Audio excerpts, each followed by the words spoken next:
Oke guys, welcome back to Daily Charting with Toshi, di mana kita akan daily chart your favorite cryptocurrencies. Dan sekarang kita masuk ke DCWT sesi pertama, di mana kita akan membahas mengenai Bitcoin dan Ethereum.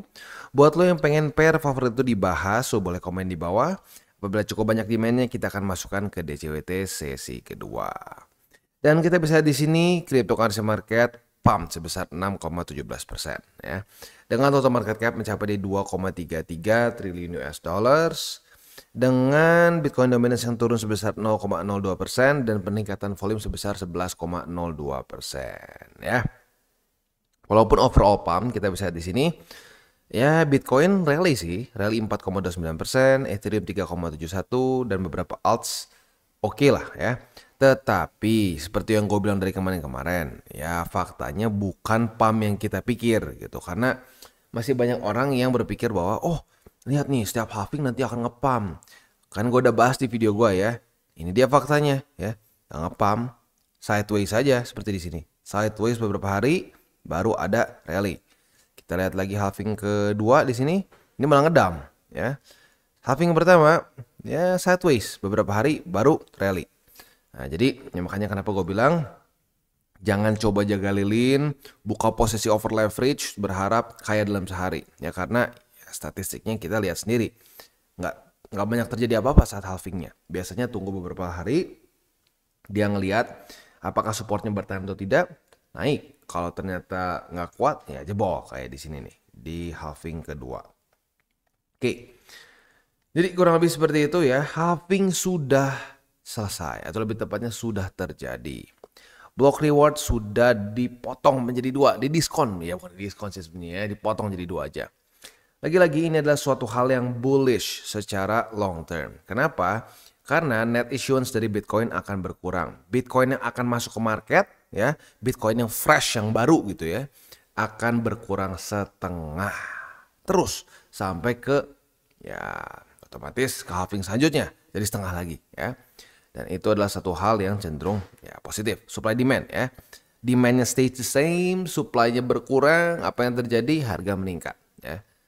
Tetapi lagi-lagi seperti yang gue bilang, di tengah-tengah itu pun ada spekulasi, banyak leverage dan lain-lain juga harus kita hati-hati ya. Oke, jadi kurang lebih seperti itu. Selanjutnya Ethereum 3,63%, overall ada peningkatan ya.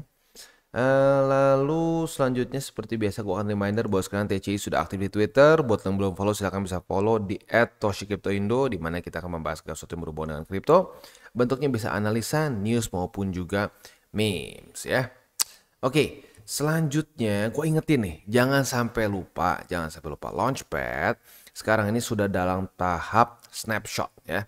Snapshotnya ini kita bisa lihat dari tanggal 18 April sampai tanggal berapa nih? 23 ya, 23 ini subscription kayaknya tanggal 22-nya udah beres. Jadi buat lo yang pengen ikutan, secepat mungkin ikutan snapshotnya. Karena kalau lo nggak ikutan dari sekarang, ya berarti otomatis ya nggak bisa begitu, nggak bisa ikutan. Jadi jangan lupa silahkan bisa ikutan Launchpad. Dan juga kalau lo mungkin ngerasa, aduh bang, kayaknya kalau gua ikutan Launchpad udah telat nih ya, nanti daily average gua nggak bisa kena minimal. Ya sudah, lo bisa ikutan launch pool. Karena seperti yang gue bilang ya, untuk ini tuh Launchpad itu ada minimal 100 USDT untuk yang lottery dan MNT 50 ya. Nah, di sini ada alternatifnya, itu lo bisa ikutan launch pool dari Bybit juga, di mana di sini mereka akan ada Merl ya. Jadi lagi-lagi Launchpad dari Bybit dan launch pool dari Bybit ini sangat memanjakan kita di masa-masa yang mungkin kurang pasti nih ya, bingung nih mau naik atau turun ya. Oke, jadi buat lo yang belum punya ya silakan bisa pergunakan link referral kita di bawah. Karena kalau lo pakai link referral kita di bawah, kita ada kerjasama khusus dengan Bybit. Lo bisa mendapatkan cashback 15 USDT apabila lo deposit 100, alias lo dapat cashback 15% ya. Nggak ada ruginya sama sekali, dan itu hanya dengan menggunakan link referral kita di bawah ya. Oke, next kita lihat ke economic calendar untuk hari ini ya. Hari ini tuh economic calendarnya ini hari Sabtu ya. Ya seperti pembahasan kemarin, Sabtu yang nggak ada apa-apa yang terlalu penting. Jadi hari ini kita bisa lebih fokus ke technical analysis.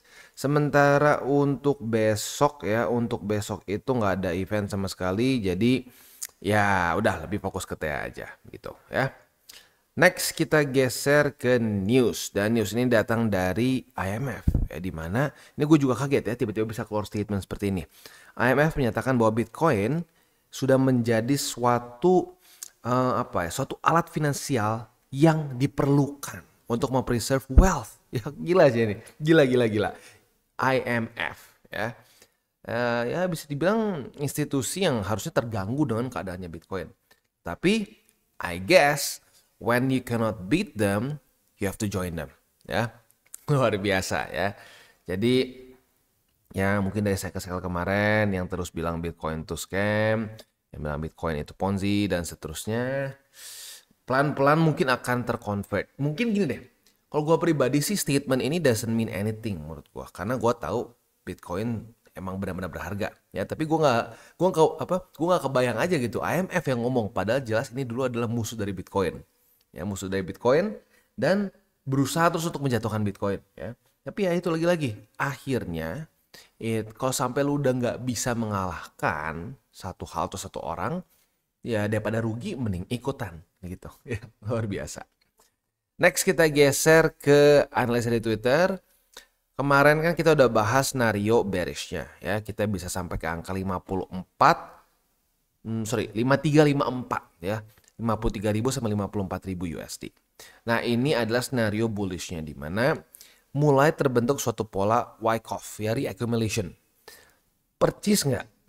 Nggak sih, dibilang percis banget nggak. Soalnya kalau kita di sini, yang kedua di sini ya, dan phase B. Nah yang titik atas ini nggak sampai kena di 72.000 lagi begitu ya. Baru yang ketiga udah gitu ininya mirip nih. Jadi mungkin nggak bang nih Wyckoff beneran? Bisa.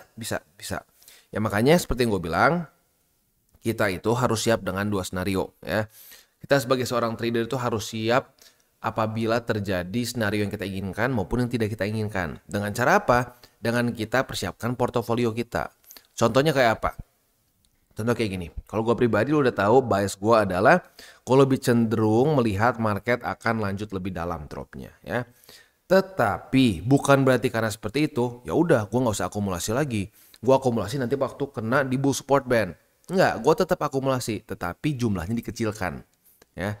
Supaya kalau sampai ternyata misalkan pola Wyckoff ini benar dan benar-benar ngepump setelah ini, ya gue tenang-tenang aja karena gue tetap melakukan akumulasi.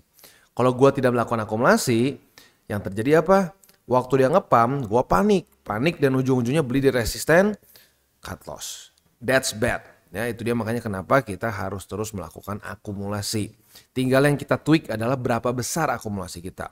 Full power, setengah power, atau jangan-jangan cuma seperempat aja. Begitu ya. Oke, next kita geser ke TA ya sedikit untuk Bitcoin. Untuk makro tentunya ya. Untuk Bitcoin itu untungnya dia berhasil bertahan di atas dari struktur penting nih ya, 61.000. Tapi sebenarnya arguably menurut gue yang lebih penting lagi adalah nggak sampai terjadi daily close di bawah dari 60.000. Itu menunjukkan bahwa Bitcoin masih punya momentum yang oke.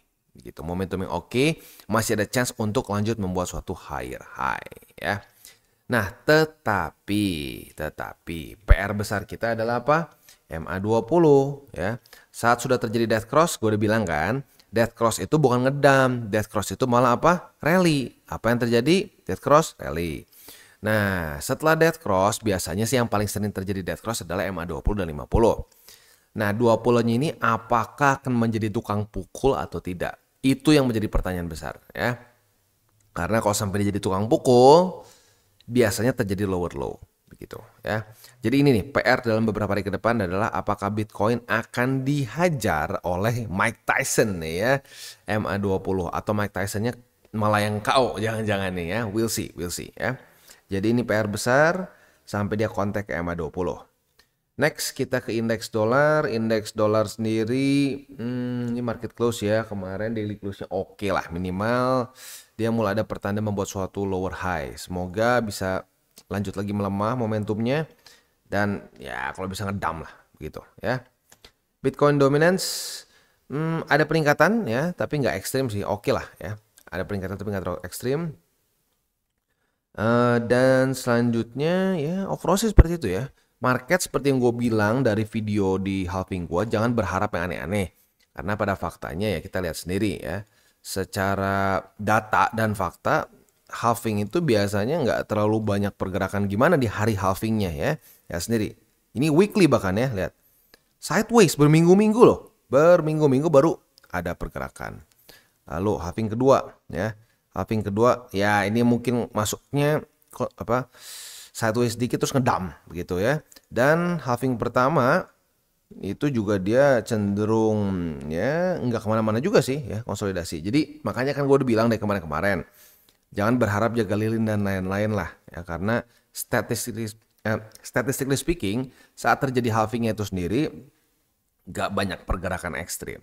Tunggu beberapa minggu kemudian, nah ada ya antara ngedam atau cenderung rally gitu ya. Yang mungkin rada ekstrim tuh nih pertama langsung nge-pump begini. Wah ini pumpnya asik banget ya. Jadi kurang lebih seperti itu gambarannya. Sekali lagi gue ingatkan ya buat elu yang belum ikutan launchpad dari Bybit ya. Ini literally asik banget dikasih kesempatan oleh Bybit ini bisa menggunakan USDT ya, karena beberapa exchanger lain enggak menggunakan stable coins mereka sendiri. Di sini very flexible. Lo bisa menggunakan USDT untuk mengikuti launchpadnya. Mungkin buat lo yang ngerasa, aduh bang, ini gue udah kelewat nih snapshot periodnya. Misalkan walaupun gue udah ingetin padahal ya bisa aja lupa gitu kan. Nah, lo bisa pertimbangkan untuk ikutan launch pool gitu. Karena misalkan lo mepet nih modalnya, aduh bang, gue cuma ada $100 nih. Kalau gue ikutan snapshot sekarang, gue gak keburu buat bisa ikutan launchpadnya. Bisa nggak ya ada cara lain? Nah, cara lainnya lo ikutan launch pool. Launch pool lebih gampang ya. Nggak perlu snapshot berapa dan seterusnya. Ya tinggal lu stake aja. Lu stake berapa banyak terserah lu ya. Setelah itu lu bisa langsung mendapatkan ya si tokennya gitu. Ini beda-beda kayak launch pool, cuman jauh lebih mudah lah, lebih mudah dan bisa kapan aja, nggak ada masa snapshot dan seterusnya ya. Nah terakhir kalau kita di sini past performance-nya ada APRS, dia itu sampai 691% ya untuk rally-nya. ENA 1297, ini juga dia pernah di Binance ya. Nah yang keren di sini adalah dia itu ada pool bahkan dengan BTC, dengan USDT, dan juga bahkan ada ENA-nya itu sendiri dan seterusnya. Jadi kalau menurut gua launchpad dan launch pool paling fleksibel tuh kayaknya di Bybit. Jadi lagi-lagi buat lo yang belum punya akun di Bybit, please pertimbangkan untuk menggunakan link referral gue di bawah. Karena ini ada kerjasama eksklusif dengan Bybit gue ya. Lu deposit 100 USDT dapat cashback langsung, bukan kredit ya. Cashback langsung $15 ya. Jadi lu deposit $100 dapatnya 115. Asik banget ya, nggak ada ruginya sama sekali. Oke, jadi kurang lebih seperti itu. Selanjutnya kita akan masuk ke ini ya, langsung masuk aja ke buy limit untuk Bitcoin dan Ethereum. Dan kita buka dulu untuk Bitcoin. Bitcoin berhasil sebenarnya kalau untuk buy limit sih nggak berubah ya, tapi berhasil bertahan di atas dari 62.517. Artinya buy limit yang masih aktif adalah di 62.517 dan 61.158. Sebenarnya buy limit harusnya udah kena semua karena ya lu dikasih kesempatan dua kali 1, 2, 3 ya, 3 hari berturut-turut untuk bisa mendapatkan semua buy limitnya ya. Nah jadi untuk sekarang sih tinggal setup futures nih. Setup futures hari ini unik ya, kita bisa limit posisi short dan long di waktu bersamaan. Karena apabila terjadi retest di resisten di 65 ribuan, nah kita langsung bisa buka posisi short karena kemarin sudah terjadi retest pertama. Target TP-nya di angka 62.517. Kalau kena itu juga merupakan retest kedua dari support. Artinya kita juga kebuka posisi long ya. Nah, target TP-nya otomatis tinggal kita balik aja ke 65.463. Semoga sih ya kayak gini lagi ya. Bang bang bang. Wah kalau gitu profitnya bolak-balik, asik banget ya. Itu kurang lebih untuk Bitcoin.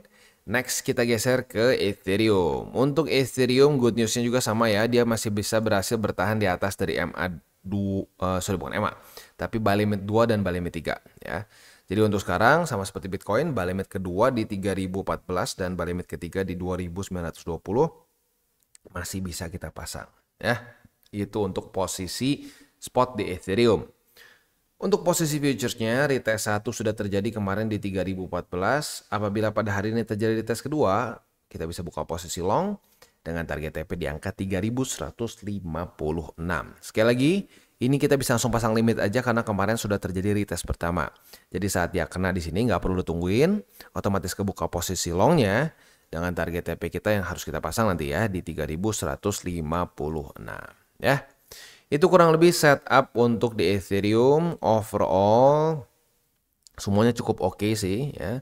Cuman ya statistically speaking setelah halving biasanya akan ada pergerakan ya. Pergerakannya gimana? 2 bullish, 1 bearish kalau dari 3 halving sebelumnya ya.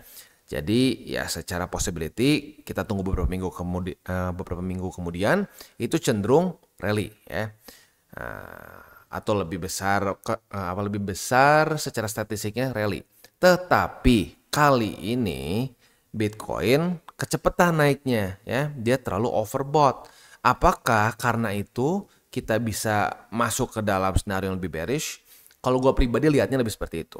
Tetapi bukan ngedukun ini lebih ngelihat ke secara datanya. Seperti yang kita bisa lihat, outflow masih cenderung terjadi ya di Bitcoin ETF spot. Dan mungkin yang lebih penting lagi adalah MA8 di weekly ya, Bitcoin ini sayangnya jebol ya.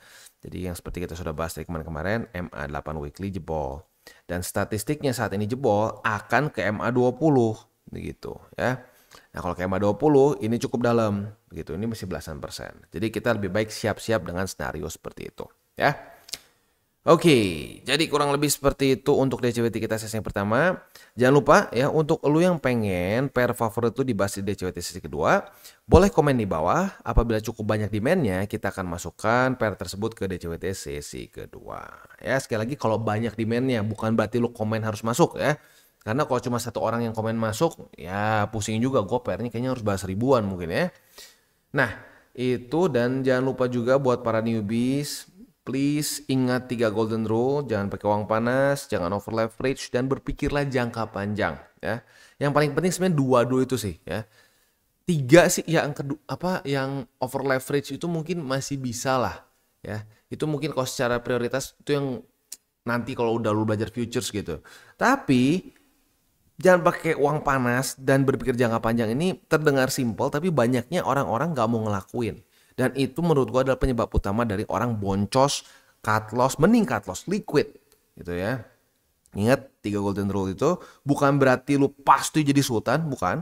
Tetapi yang kemungkinan besar terjadi adalah portofolio lu akan lebih hijau, akan lebih profitable dibandingkan kalau lu mengacuhkan 3 aturan ini ya.